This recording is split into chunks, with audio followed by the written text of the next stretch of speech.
personality. That Banner had NPD, right? And there were a lot of different versions of the Hulk running around in his head. And so for a couple years, while Todd was drawing that book, they had a gray Hulk who had a much different personality than the Hulk that we had known up to that point. From the TV show and the comics of the day, Hulk smash puny humans and all that. And the gray Hulk was more conniving, was really determined to kill Bruce Banner, even though he knew it would probably lead to him also expiring, but felt that the nature of being a Hulk would allow that persona to survive whatever damage he even did to Bruce Banner. Very famous scene, because at that point, also, this is back in the original Hulk, the change came about at night. It wasn't just anger. That came a little bit later. So an original Hulk #1, and that Peter David carried over with this gray Hulk persona, the change was triggered by nightfall. And a great sequence, a little bit of digression, which is fine because Peter David's column in Comic Shop News was, or Comic Buyer's Guide was called But I Digress. But I digress again. So it's about dawn. Hulk smashes into a liquor store in this small town and is determined to imbibe the entire alcoholic contents of that store, so that when the change happened to Bruce Banner at sunrise, Bruce Banner would die from alcohol poisoning. And it's some great panel work by Todd, where like Hulk's holding a bottle of Jack Daniels, and he just sort of doesn't twist it off. He just kind of flicks his finger, and then the top just cracks off, and then he's just downing these bottles of alcohol. Suffice to say, Banner did survive that experience, and his debacles with both Hulk's gray, green, and other continued on through Peter David's run, and even to this very day. So during about the midpoint of his run, Peter David brought back the Green Hulk, but with the help of Doc Samson, a Hulk ally, another gamma-irradiated Hulk ally, and through many psychiatric sessions and delving into the Hulk's inner mind and finding these other personas, there was sort of a compromise that was made between the Grey Hulk persona and the Green Hulk smash persona and Banner, which led to what is known as Professor Hulk. So it was a fully hulked out Bruce Banner, looked like the Hulk, but, had Banner's mind, and maybe possibly a little smarter than Banner, because you still also had those Hulk personas in there as well. We've actually seen this recently portrayed in the movies, where Mark Ruffalo's Hulk has now kind of fully embraced that dual shared persona, that Professor Hulk type persona. But Peter David's Professor Hulk was really just like not just a super scientist in the Hulk's body, but was also just an action star in his own right. And there was a whole thing where he joined this society called the PANTHEON, and he was fighting for them until I guess he had to fight against them.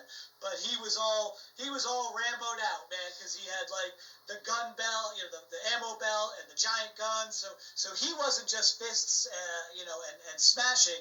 He was also doing a lot of shooting, lasers and whatnot. And so, outside of the regular Hulk series, Peter David, with another fantastic artist, George Perez, who we also lost about 3 years ago now, did a 2-part storyline called Future Imperfect, where basically we are now Professor Hulk from the present day is transported into the future, where his Hulk persona got to the point where he just became a megalomaniacal maniac, hell-bent on ruling the world. Took out all the heroes, took out all the villains, had a trophy room, which is a great spread in that book if you ever get a chance to read it. I think it was like 1993, 92, where you see, it's great to look at all the little relics and things behind the Maestro in his throne room. Hulk's, Iron Man's helmet, Thor's hammer, Cap's shield, all that, Spidey's mask. So basically the insinuation was in this version of the future, Hulk becomes Maestro, and takes out all the heroes and declares himself basically king of the world. And so after the battle between Professor Hulk from the present and Maestro in the future, proper Hulk, Professor Hulk, goes back to the present with this sort of idea of, well, now I know what not to do. Now I know not to become this guy, the Maestro. So now flash forward about 4 or 5 years ago, about 4 years ago, Peter David, I think they did have Peter David come back. If not, it might have been Greg Pak. But basically, they decided to do 2 Maestro miniseries, right, which showed the origin, the actual transition of the Hulk into the Maestro. And in that first miniseries, it turns out that there was somebody who had the name and title of the Maestro prior to Hulk taking on that mantle on his march to world conquest. And that person was Marvel's very own version of Hercules. Wow. Yes. Yep. And... Oh, sorry. Oh, no, go ahead. No, again, as you said, it revisited the Maestro storyline and tried to do the origins, and they had the 2 miniseries. Hercules was in the first one. And Hercules was originally the Maestro, and the Hulk took that title from him when he defeated him. Mm-hmm. And I like the setting that was put in, because the superheroes that remained were not all that keen on protecting humanity. Mm-hmm. It was humanity, not supervillains or aliens or beings from other dimensions that destroyed the Earth. It was humanity that destroyed the Earth. It was humanity that brought about World War III and created the wasteland that everybody found themselves in. And if I remember correctly, at the beginning of that series, Hulk is like in some sort of containment thing underground, and he breaks free and discovers what had happened while he was shut away or locked away.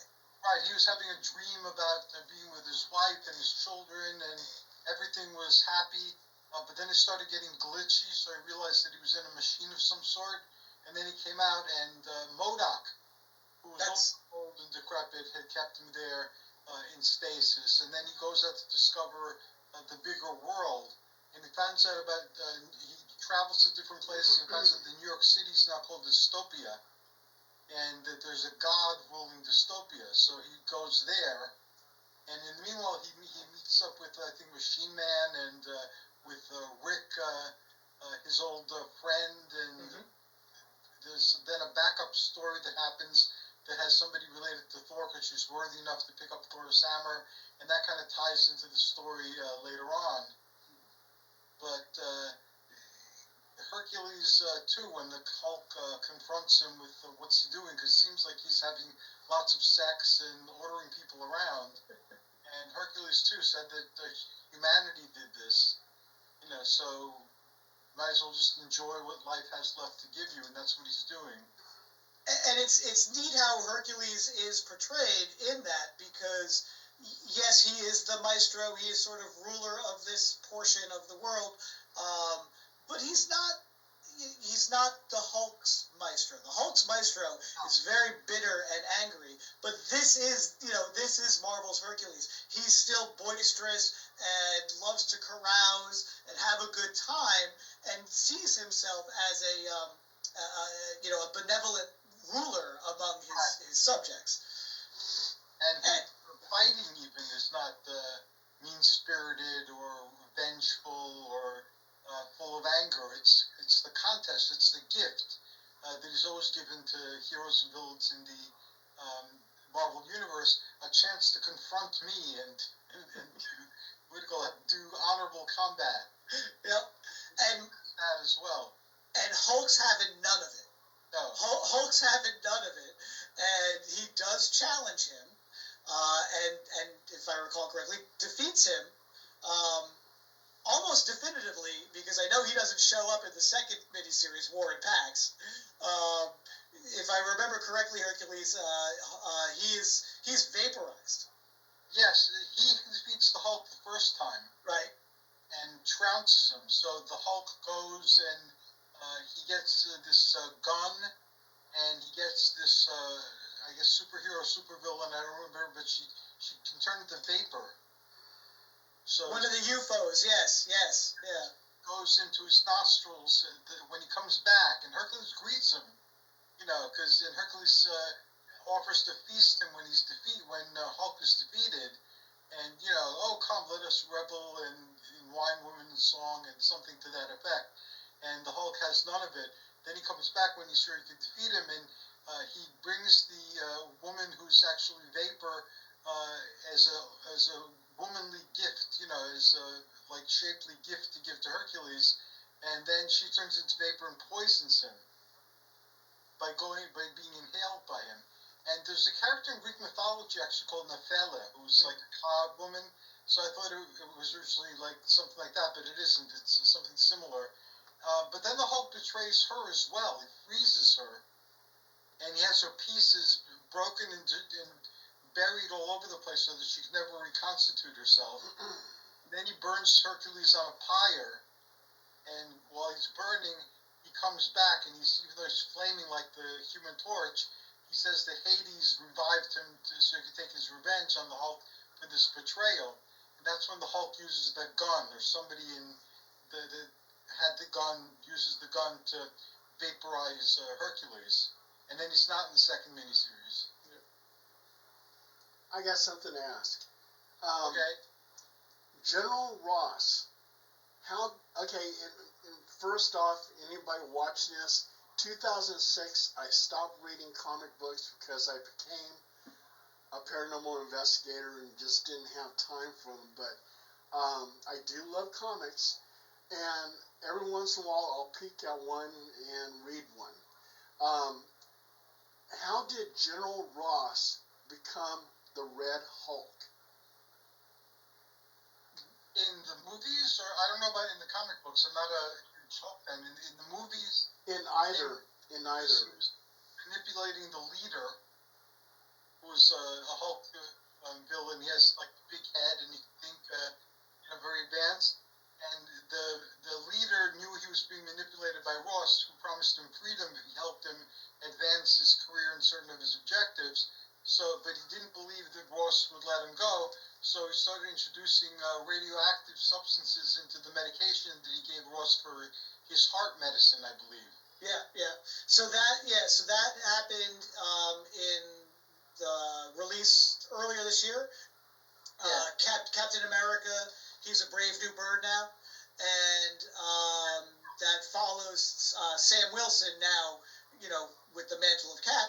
But that movie is very much a tying up loose ends that were left over from the 2008 Incredible Hulk movie with Ed Norton as Bruce Banner, and then later he was recast by Mark Ruffalo as Banner.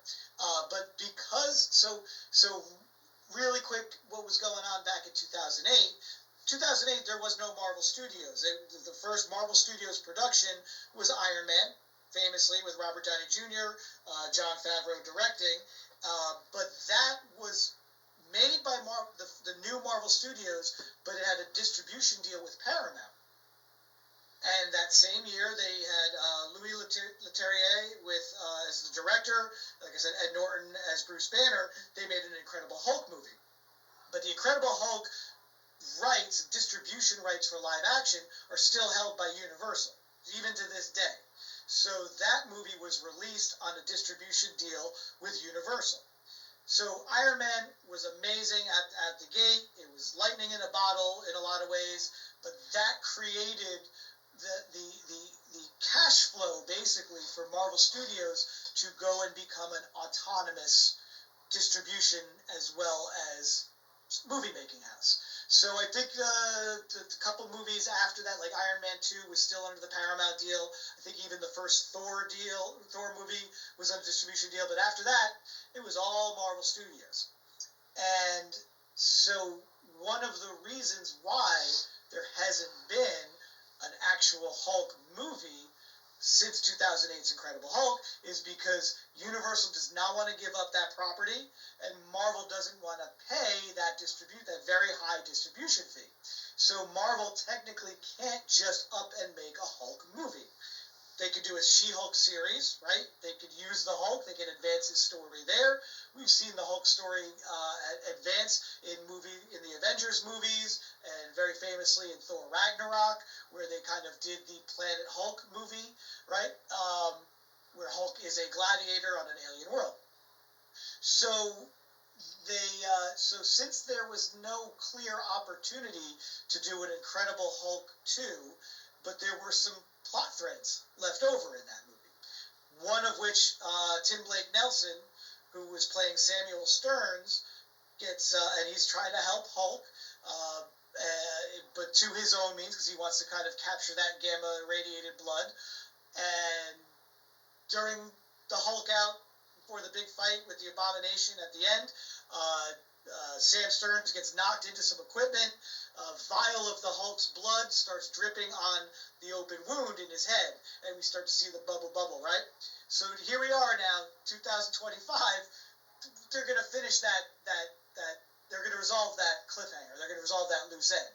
And so, so as Hercules said, this whole time, Samuel Stearns has been in jail, but has been, helping the government, but really trying to set things up for him to kind of get his moment of revenge and whatnot. And part of that is, lacing President Ross.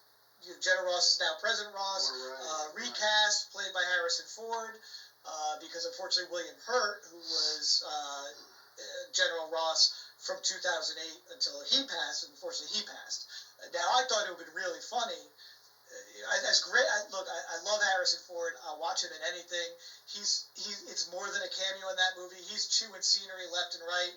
If you ever told me I'd be watching a movie where Harrison Ford turns into a Hulk, red, green, or otherwise, I'd be like, you're out of your mind. But here we are, 2025.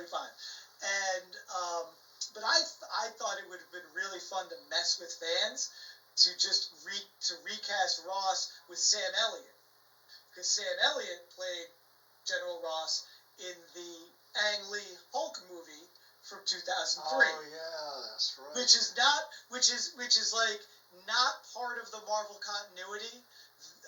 It's hinted at a little bit. It's like a squint almost. They refer to it at times. Vaguely, yeah. But I thought it would have broken people's brains if they brought back Sam Elliott as Thunderbolt Ross, and they'd be like, "Wait, this movie actually counts now? What's going on?" Yeah, they what they were doing, and again, I'm very upset at the fans, the haters, or the anti-fans, I guess, because Marvel, it looked like, now that they were trying to wrap up the multiverse saga, was looking to, they didn't announce it, and people didn't notice it, because I haven't seen anybody talking about it. They seem to be trying to tie up loose threads. Mm-hmm. So they were tying up loose Hulk threads with Captain America 4, then Ironheart. That seemed to tie up a lot of loose Iron Man threads in terms of Iron Man's partner, and also it introduced Mephisto and promised to tie that dangling thread that's been there for a very long time, or at least lead into some sort of answer to that. And they seem to be, through their movies and programs, to be tying up all these threads. And now they cut the production, so I'm sure there's going to be like threads dangling all over the place again. Yeah, I mean, they're ramping up to the next year's big movie. Will be Avengers Doomsday. That'll be next Christmas, and then that'll be followed a year later, Christmas 2027, by Avengers Secret Wars. And I think what this is all leading to is it will resolve the multiverse saga. It will do its best, I think, to dangle up most of these loose ends. There are some loose ends, I think, that will never be tied. I think Blade is a wash, which also means Black Knight is a wash. Hopefully we'll get to see Brett Goldstein as Hercules again. There is another Thor movie in development, so that is, or they're talking about that, so that is a possibility. Doctor Strange is a possibility, and they may tie it up there. Yeah, or they might just use these two Avengers movies to try and wrap everything up, because the rumor is that we'll probably get like a soft reboot after Avengers Secret Wars, and we'll have a new version of the Marvel Cinematic Universe, but one that will include a new X-Men team or a recasting of your classic X-Men team, a Fantastic Four that is in the same universe as the rest of the main Marvel characters. So I think that's what they're hoping to accomplish. We'll see. We'll see how this stuff does. And they just announced that DC and Marvel is planning to do some crossover comic books. It started already. It's already begun, yeah. Batman and Deadpool. Yeah, so Marvel put out last month a Deadpool Batman one-shot, which has a lead story, and then it has a whole bunch of backup stories of other unlikely team-ups, like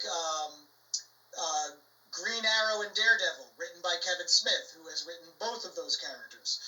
Frank Miller writes and illustrates a very short story with Dark Knight Returns Batman and Old Man Logan, right?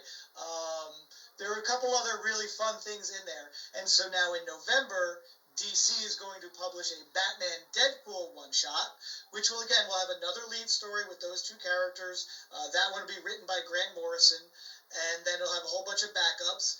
And then, yes, this week they did announce to celebrate the 50th anniversary of the first Treasury-sized Superman meets the Amazing Spider-Man, and then about a year or two later, they did an Amazing Spider-Man meets Superman.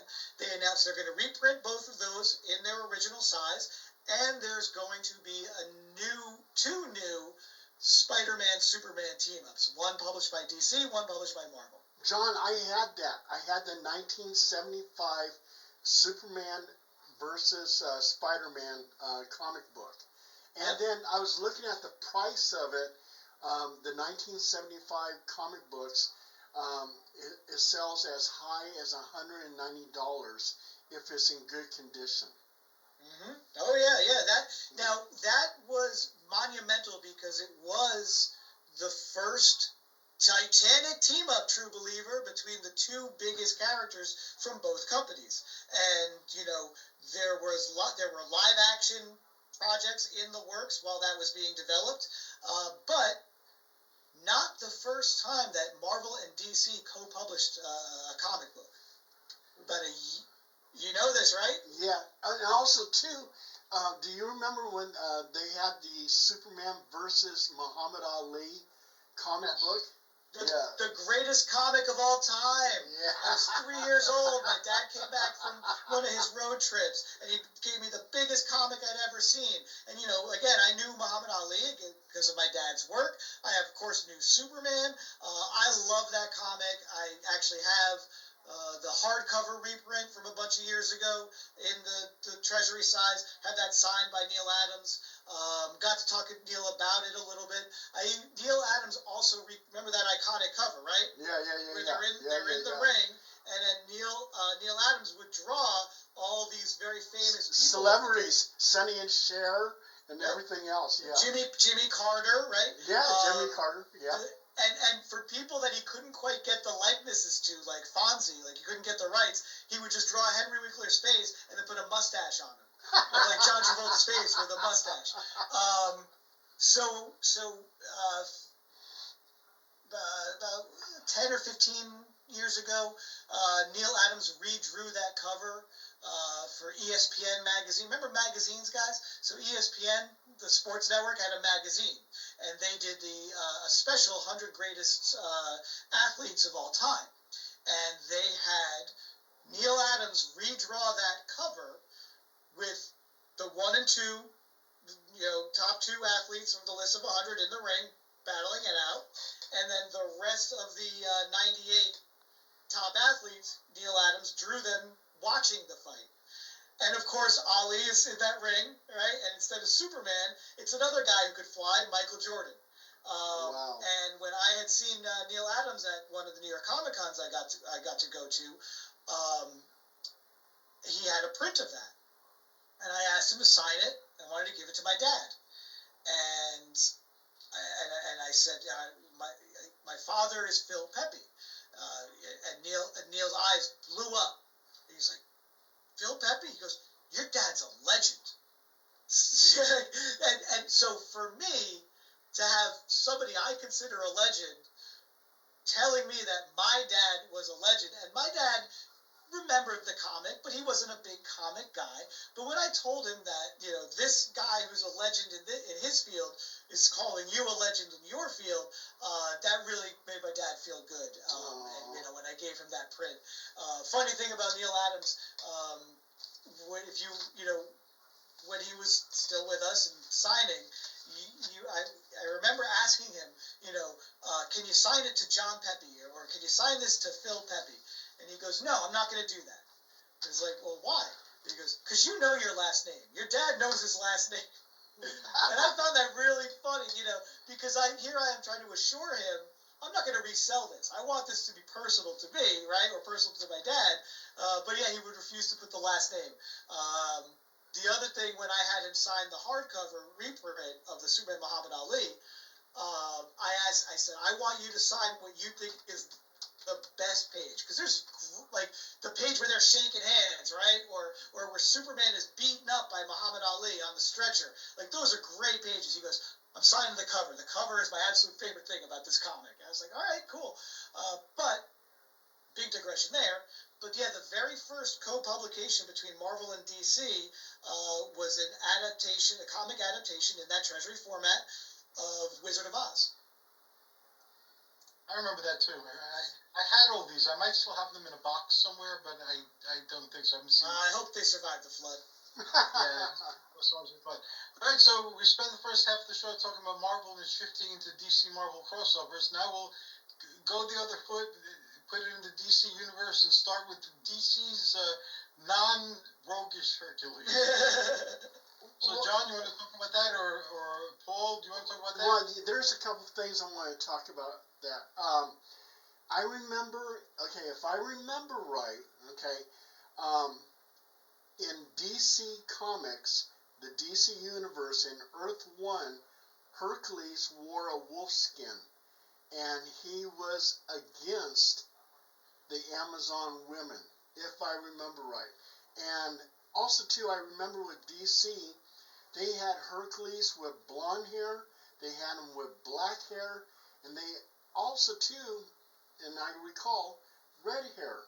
So there was all these different variants, and he considered Wonder Woman as his half-sister. Am I correct about this, or is this just something I dreamed up? DC and Marvel. Marvel was a bit more consistent with Hercules than DC, but DC was very inconsistent with Hercules. They based his being a bad guy on the Hercules' labor where he gets the girdle of Ares from the Amazons. And that myth has so many different interpretations. One interpretation is that they would gladly give him the belt and they were feasting.